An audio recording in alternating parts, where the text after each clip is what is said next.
Hello everyone, welcome to our channel. ఈరోజు మీ అందరికీ ఎంతో ఉపయోగపడే చిట్కాలు తీసుకొచ్చాను.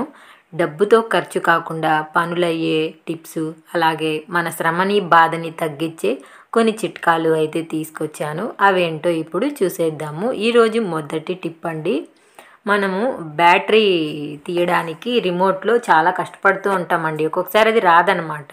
అలాంటప్పుడు ఈ టిక్ టాక్ పిన్ తీసుకొని ఈ విధంగా అంటే చాలండి, చాలా ఈజీగా మనము రిమోట్ నుంచి బ్యాటరీ అనేది తీసేయచ్చు అనమాట. ట్రై చేయండి. మరొక టిప్ వచ్చేసండి, పిల్లలు ఇలాంటి జెల్లీస్ అయితే తింటూ ఉంటారండి.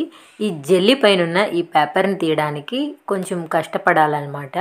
అలా కష్టపడకుండా ఈజీగా ఏ విధంగా చేయొచ్చు ఇప్పుడైతే చూద్దాం. దానికి ముందుగా మనకి కావాల్సిందండి రెండు మనం పూలు పెట్టుకునే పక్క పిన్నులు ఉంటాయి కదండి, అవి అయితే తీసుకొని ఒక దాంట్లో ఒకటి ఈ విధంగా అయితే వేసేసుకోవాలండి. చూస్తున్నారు కదా వీడియోలో, ఈ విధంగా అయితే వేసేసుకోవాలి. వేసుకున్న తర్వాత ఈ పేపర్కి ఇట్లా అయితే పెట్టేసుకొని దాన్ని ఇలా తిప్పుతూ ఉండాలండి. ఇలా మనము రోల్ చేసినట్టు తిప్పుతూ ఉన్నాం అనుకోండి, ఆ పైన పేపర్ చాలా ఈజీగా వచ్చేస్తుందండి. నాకు ఒక హాఫ్ ఎందుకు రాలేదు అంటే అది ముందే అక్కడ పేపర్ అనేది కట్ అయ్యిందండి. మీరు ఈ విధంగా ట్రై చేయండి. ఒకవైపు చూసారు కదా ఎంత చక్కగా వచ్చిందో, అలాగే మీకైతే ఈజీగా వచ్చేసింది. ట్రై చేయాలంతే అనమాట. మరొక టిప్ వచ్చేసండి, ఇలాంటి ఆయిల్ జార్స్ మనం యూజ్ చేసేటప్పుడు దానిపైన ఆయిల్ జిడ్డు అన్నీ ఉంటాయండి. ఒక్కొక్కసారి మనము కడగలేమన్నమాట. ప్రతిసారి ఏదో ఒక వర్క్ అనేది ఉండనే ఉంటుంది. అలాంటప్పుడు ఈజీగా మనము దాన్ని లిక్విడ్ వేసి సోప్ వేసి ఏదో ఒకటి వేసి క్లీన్ చేయలేనప్పుడు ఈ విధంగా మనము ఆయిల్ జార్ పైన కొంచెము సాల్ట్ అనేది జల్లుకొని టిష్యూ పేపర్తో ఈ విధంగా రబ్ చేసుకుంటే ఆ ఆయిల్ జార్ పైన ఉన్న జిడ్డు ఆయిల్ మరకలు అన్నీ పోతాయి అన్నమాట. ట్రై చేయండి. చాలా చక్కగా అయితే ఈ టిప్ అయితే యూజ్ అవుతుందండి ప్రతి ఒక్కరికిను. చూస్తున్నారు కదా ఎంత తలతల మెరిసిపోతుందో. మరొక ఆయిల్ జార్ టిప్ అండి. మనకి ఆయిల్ యూజ్ చేసి అలా పెట్టేస్తూ ఉంటామండి. అప్పుడు ఆయిల్ వచ్చేసి మనకి అంతా కారిపోయి కింది వరకు అయితే వచ్చేస్తూ ఉంటుంది. అలా కింది వరకు రాకుండా అక్కడికక్కడే ఆగిపోవాలి అంటే ఇలాంటి రబ్బర్ బ్యాండ్ ఏదైనా సరేనండి, ఇట్లా వేసి పెట్టేసుకోండి. మనకి ఆయిల్ అనేది కారినప్పుడు ఆ రబ్బర్ బ్యాండ్ అబ్జర్వ్ చేసుకుంటుంది, ఇంకా కింది వరకు అయితే కారకుండా ఉంటుంది. ట్రై చేయండి. మరొక టిప్ వచ్చేసండి, ఇలాంటి పూసల డ్రెస్సులు కానీ ఏదైనా డిజైన్స్ ఉన్నవి వర్క్ శారీసు, పట్టు లంగాలు, పట్టు శారీసు ఇలాంటివి మనము 1-2 గంటల కంటే ఎక్కువ అయితే మనము కట్టుకోమండి. అలాంటప్పుడు ఇవి 1 అవర్ యూజ్ చేసినా కూడా చెమట స్మెల్ అనేది వస్తూ ఉంటుందండి. ఇలాంటి పూసల డ్రెస్సులు ఇవన్నీ మనము వాషింగ్ మిషన్లో కానీ చేతితో వేసి దబా దబా అని ఉతకలేమన్నమాట. అలాంటప్పుడు ఇలాంటి లిక్విడ్ రెడీ చేసుకోండి. కింద మనము ఒక బాటిల్ మూత ఏదైనా పెట్టుకోవాలండి. బాటిల్ మూత కానీ లేకపోతే వాటర్ క్యాన్ మూత అయినా పెట్టుకొని దానిపైన కొబ్బరి చిప్పను పెట్టుకున్న తర్వాత ఏదైనా ఒక షాంపూ అనేది ఇందులో వేసుకోవాలండి. షాంపూ వేసుకున్న తర్వాత కొంచెం బేకింగ్ పౌడర్ వేసుకొని అర్ధం నిమ్మ చెక్క ఇందులో అయితే పిండేసుకోవాలన్నమాట. పిండుకున్న తర్వాత ఒక 1/2 గ్లాస్ నీళ్లు వేసుకొని ఇది బాగా మిక్స్ అయిపోయేలాగా మనం స్పూన్ సహాయంతో మిక్స్ చేసుకోవాలండి. ఆ షాంపూ మనకి వాటర్లో బాగా కలిసిపోవాలన్నమాట. ఈ షాంపూ వచ్చేసి బాగా కలిసిపోయిందండి. ఇప్పుడు దీనిని తీసుకెళ్ళి మనము ఒక బకెట్ నీళ్ళల్లో అయితే మిక్స్ చేసుకోవాలి.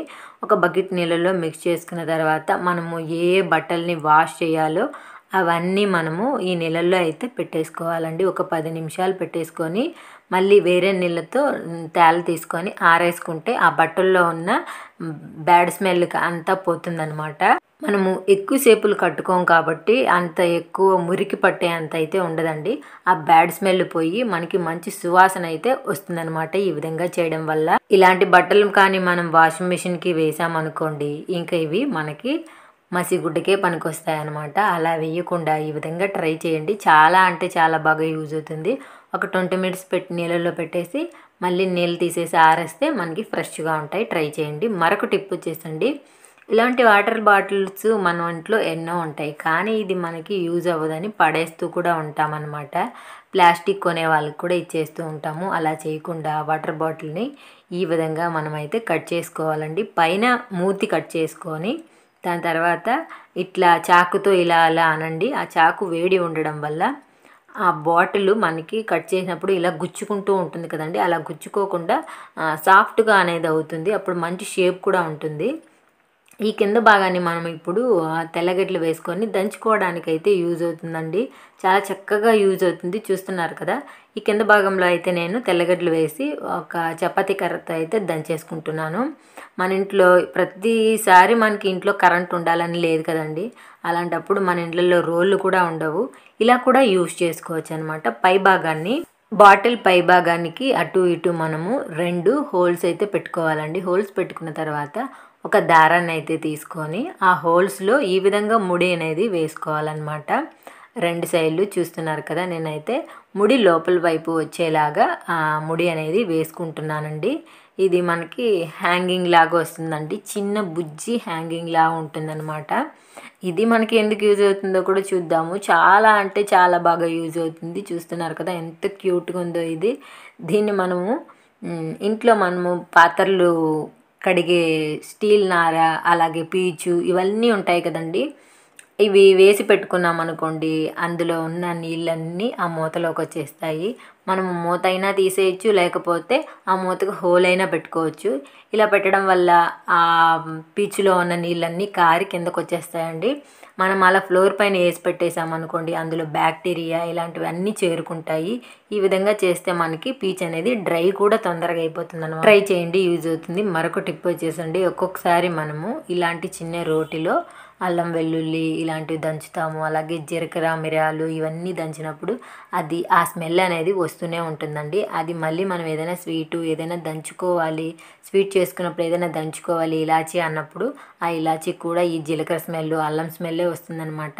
అలా రాకుండా ఉండాలి అంటే ఈ రోటిలో కొంచెం ఉప్పు పసుపు ఆల్రెడీ యూజ్ చేసేసిన నిమ్మ చెక్క వేసుకొని ఒక 2 నిమిషాలు బాగా దంచేసి దాని తర్వాత వాష్ చేసేసుకున్నారనుకోండి, ఈ రోటి మంచి ఫ్రెష్గా ఉంటుంది, స్మెల్ అనేది రాదు, అలాగే షైనీగా కూడా ఉంటుంది. అందులో ఎలాంటి మురికున్నా కూడా పోతుందన్నమాట రోట్లో. ట్రై చేయండి. మరొక టిప్ వచ్చేసండి, మనము ఒక ప్రెషర్ కుక్కర్ అయితే తీసుకోవాలన్నమాట. ప్రెషర్ కుక్కర్ తీసుకున్న తర్వాత ఇందులో ఒక గ్లాస్ అనేది పెట్టుకోవాలండి.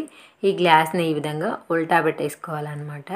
ఉల్టా పెట్టుకున్న తర్వాత మనము రుబ్బుకున్న దోసపిండే కానీ ఇడ్లీ పిండే కానీ ఏదైనా సరేనండి, బాగా పులవట్లేదు అనుకున్నప్పుడు ఈ విధంగా ట్రై చేయండి. ఆ కుక్కర్లో మనము ఇప్పుడు రుబ్బుకున్న ఇడ్లీ పిండి దోసపిండి ఇలా వేసేసుకొని కుక్కర్ మూత అనేది పెట్టేయాలండి. రబ్బర్ అయితే తీయకూడదు, విజిల్ అయితే తీసేయాలన్నమాట.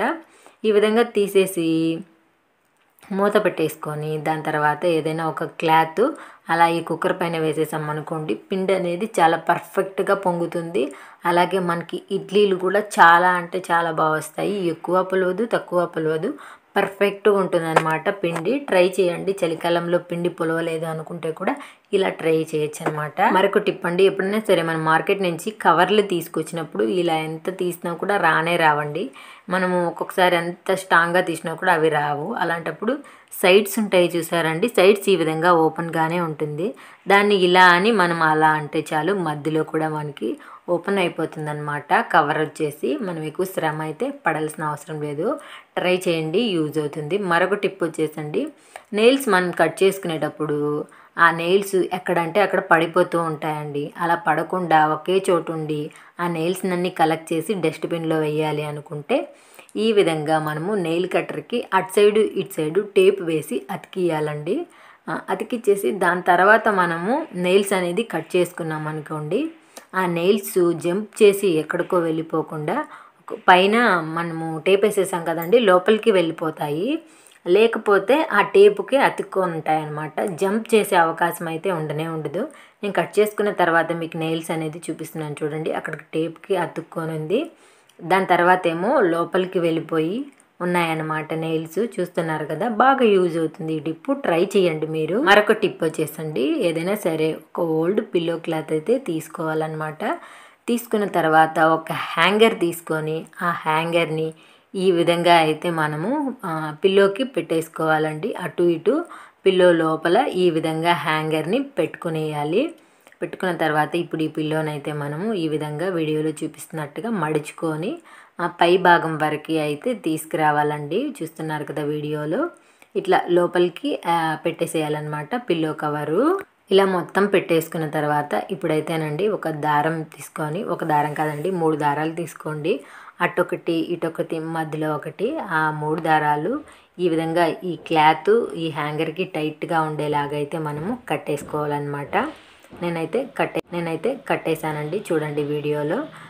ఇంకా ఈ విధంగా కట్టేసిన తర్వాత మన ఇంట్లో మాప్ స్టిక్ అనేది కంపల్సరీ ఉంటుందండి. ఇల్లు మాపు వేస్తూ ఉంటాం కదా, ఆ స్టిక్కి వెనకాల హోల్ అనేది ఉంటుందన్నమాట. ఈ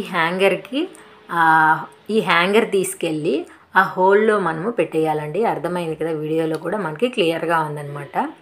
ఇప్పుడు దీన్ని మనము దేనికి యూజ్ చేస్తున్నామంటే ఫ్యాన్ క్లీన్ చేయడానికండి. ఫ్యాన్ క్లీన్ చేయడానికి మనం ఎన్ని అవస్థలు పెడతామో మనకే తెలుసు అనమాట. ఎందుకంటే అది చాలా పైన ఉంటుంది. మన దగ్గర ల్యాడరు అలాంటివి లేకపోతే కష్టమైపోతుంది అనమాట ఈ ఫ్యాన్ క్లీన్ చేయడానికి. అలాంటప్పుడు ఈ విధంగా మనము క్లీన్ చేసుకుంటే చాలా చక్కగా యూజ్ అవుతుంది అనమాట. మన పని కూడా చాలా ఈజీ అయిపోతుందండి. గట్టిగా దీన్ని ఈ విధంగా పట్టుకొని మనం అంటూ ఉన్నామనుకోండి, అదంతా మురికి మనకి ఆ పిల్లో కవర్కి అంటుకునేస్తుంది. చూస్తున్నారు కదా వీడియోలో. ఇప్పుడు చూడండి ఈ పిల్లో కవర్కి ఎంత డస్ట్ అనేది ఉందో. ట్రై చేయండి, ఈ టిప్ కూడా మీకు చాలా బాగా యూజ్ అవుతుంది.